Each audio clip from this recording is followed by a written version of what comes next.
மன்சூர் அலிகான் திண்டுக்கல் மாவட்டம் ஒட்டன் சத்திரத்தைச் சேர்ந்த மீசைக்கார அப்துல் சலாம் ராவுத்தர். அவங்க அப்பா பேர் அதுவே வித்தியாசமாக இருக்குது. அவரை மாதிரியே சகோரம்மாள் அவங்க அம்மா பேரையும் பார்த்தீங்களா வித்தியாசமாக இருக்குது. மகனாக பிறந்தவர்.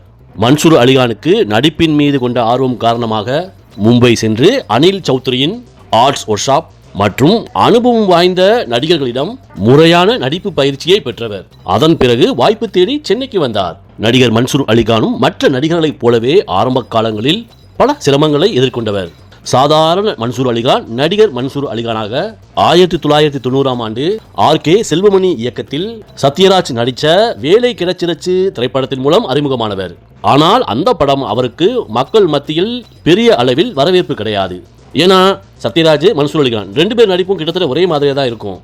1991ஆம் ஆண்டு விஜயகாந்தின் கேப்டன் பிரபாகரன் திரைப்படமே மன்சூர் அலிகானுக்கு மிகப்பெரிய திருப்பு முனையாக அமைந்தது. இந்த படத்தில் பார்த்தீங்கன்னா விஜயகாந்தின் நடிப்பிற்கும் மன்சூர் அலிகான் நடிப்பிற்கும் நிறைய வித்தியாசம் இருக்கும். இந்த படத்தில் மன்சூர் அலிகான் முக்கால் மெண்டலாக நடிச்சிருப்பார். தப்பா நினைச்சிடாதீங்க, அவரோட நடிப்பை மட்டும்தான் சொன்னேன். அந்த மாதிரி நடிப்பு தான் மக்களோட கவனத்தை ஈர்த்தது. வீரப்பன் மாதிரியே நடிக்கிறேன்னு சொல்லிக்கிட்டு வீரப்பனை கேவலப்படுத்தினது ஒரு பக்கம் இருக்கட்டும், அந்த வீரபத்ரன் என்ற வில்லன் கதாபாத்திரம் தான் மன்சூர் அலிகானுக்கு மிகப்பெரிய திருப்பு முனையாக அமைந்தது. கெட்டப்பை மாற்றி செட்டப்பை மாற்றி அப்பே வச்ச பேரை மாற்றி மனுஷன் பட்டையை கிளப்பிருப்பாரு அந்த படத்தில். அதுக்கப்புறம் பார்த்தீங்கன்னா ஏகப்பட்ட படங்களில் ஏகப்பட்ட கேரக்டரில் வித்தியாசமாக வில்லன் கேரக்டரில் நடிச்சிருப்பாரு. ஆனால் மன்சூர் அலிகானின் திறமையை கேள்விப்பட்டீங்க அப்படின்னா ஆச்சரியப்படுறதோடு மயக்கம் போட்டு கீழே தொப்புன்னு விழுந்துருவீங்க. மன்சூர் அலிகானுக்கு நடிப்பையும் தாண்டி திரைப்படங்களை இயக்குவது தயாரிப்பது அது மட்டுமல்ல, ரசிகர்களே சொந்தமாக இசையமைச்சு பற்பல திரைப்படங்களில் தடம் பதித்துள்ளார். அது மட்டுமல்ல ரசிகர்களே, இவருடைய சாதனையை மன்சூர் அலிகானின் சாதனையை இதுவரைக்கும் யாராலையும் முறியடிக்க முடியல. அது என்னன்னு தெரிஞ்சுக்கணுமா? தலைவர் சொந்தமாக படம் எடுத்தார். ஞாபகம் இருக்கா உங்களுக்கு? படத்தோட தலைப்பை என்னால் முழுசாக சொன்னால் இன்னைக்கு நேரம் பத்தாது. அதனால் ஷார்ட்டாக சொல்கிறேன் கேளுங்க. இருந்தாலும் சொல்கிறேன் தெரிஞ்சுக்கோங்க. ராஜாதி ராஜ ராஜ குலோத்துங்க ராஜ மார்த்தாண்ட ராஜ கம்பீர காத்தவராய கிருஷ்ண காமராஜன். இதுதாங்க இவருடைய சாதனை. இந்த மாதிரி நீளமான தலைப்பை இதுவரைக்கும் யாரும் வச்சதில்லை. இவர் ஒரு காலத்தில் சொந்தமாக கட்சி ஆரம்பித்தார், அது மூத்திக்கிச்சு. அதுக்கப்புறம் பல கட்சி தாவி வந்தார்.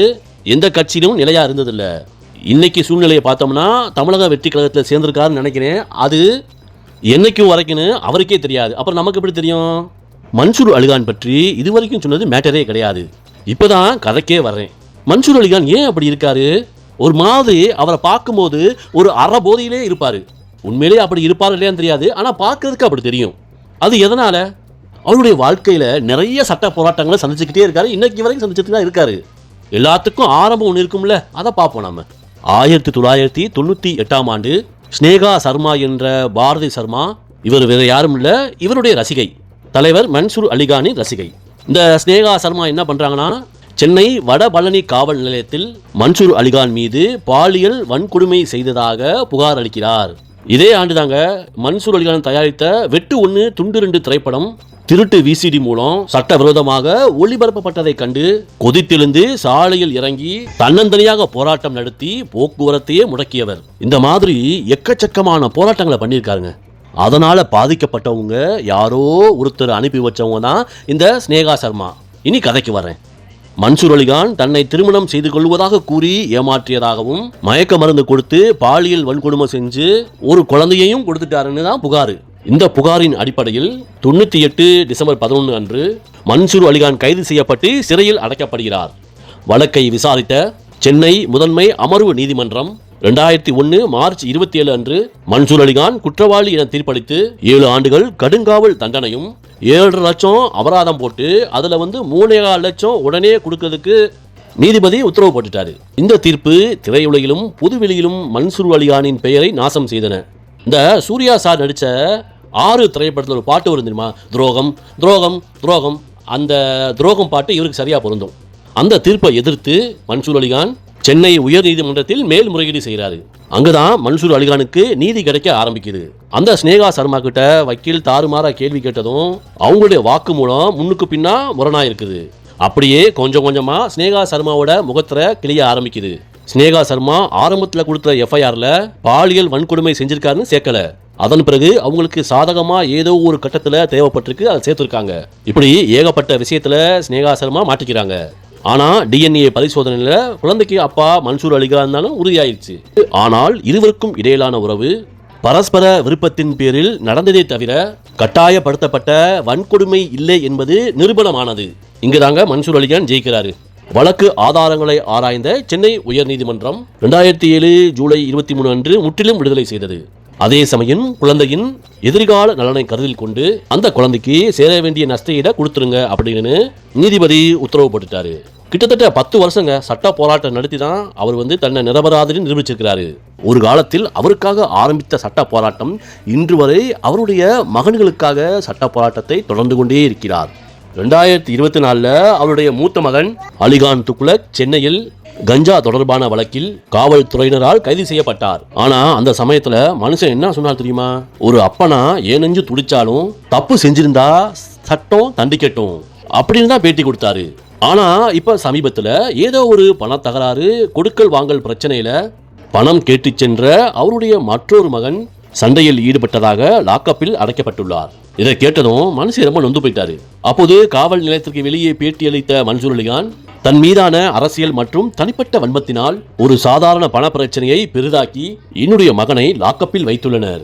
மேலும் லாக்கப்பில் உள்ள இந்த பையன் சத்தமாக கூட பேச மாட்டானே, அவன் மீது ஏன் இப்படி பொய்யான குற்றச்சாட்டை சுமத்தி இருக்கிறீர்கள் என்று அழுது கொண்டே பேட்டி கொடுத்திருக்கிறார். ஆனாலும் அந்த பிரச்சனையெல்லாம் கடந்து வந்த மன்சூர் அலிகான் நீட்டுக்கு எதிராக தன்னுடைய கருத்துக்களை ஆவேசமாக பதிவு செய்துள்ளார். நீட்டுங்கிறது ஒரு அயோக்கியத்தனம், அது மிகப்பெரிய சமூக அநீதி என்று அப்பட்டமாக தன்னுடைய கருத்துக்களை ஆவேசமாக பதிவு செய்துள்ளார். தமிழக மாணவர்களின் நலனுக்காக தமிழ்நாட்டின் முதலமைச்சரும் தமிழக வெற்றிக்கழக கட்சியின் தலைவருமான விஜய் அவர்கள் நீட்டுக்கு எதிரான உரிய நடவடிக்கைகளை தொடர்ந்து முன்னெடுப்பார் என்றும் பத்திரிகையாளர் சந்திப்பில் தெரிவித்துள்ளார். மனுஷன் இப்படியே இருந்துட்டா பிரச்சனை கிடையாது, ஆனா அவர் இப்படி இருக்க மாட்டாரு. இடையில திரிசா பத்தி பேசி மாட்டிக்கிட்டார்ல, அப்புறம் மன்னிப்பும் கேட்டாரு. இது தேவையா அவருக்கு? என் சக நடிகை திரிசா என்னை மன்னித்து விடுங்கள் அப்படின்னு அதிகாரப்பூர்வமான நிபந்தனையற்ற மன்னிப்பு கடிதம் வெளியிட்டார். அதுக்கப்புறம் சும்மா இருக்காரு பாத்தீங்களா? இல்ல, அதுதான் கிடையாது. மன்னிப்பு கேட்ட கொஞ்ச நாள்லயே அறபோத என்ன செஞ்சார் தெரியுமா? தனக்கு அவதூறு விளைவித்ததாக திரிசா, குஷ்பு, சிரஞ்சீவி நீங்கள்லாம் எனக்கு 1 கோடி தரணும் அப்படின்னு கோர்ட்ல கேஸ் போட்டிருக்காரு. இந்த வழக்கை விசாரித்த சென்னை உயர்நீதிமன்ற நீதிபதி மன்சூர் அலிகானை கடுமையாக கண்டித்ததோடு மன்சூர் அலிகானுக்கு 1 லட்சம் அபதாரம் விதித்து உத்தரவிட்டுள்ளார். அந்த பணத்தை அடையாறு புற்றுநோய் மருத்துவமனைக்கு வழங்கிவிட வேண்டும் என்று நீதிமன்றம் ஆணையிட்டுள்ளது. இவரை பெற்றாங்களா இல்லை செஞ்சாங்களான்னு அவருக்கே தெரியாது. அடுத்து என்ன செய்ய போறாருன்றது அவருக்கு தெரியாது. அப்புறம் எப்படி நமக்கு தெரியும்? அவர் என்ன செஞ்சாலும் கண்டிப்பா நான் உங்ககிட்ட சொல்லிடுவேன். நன்றி, வணக்கம்.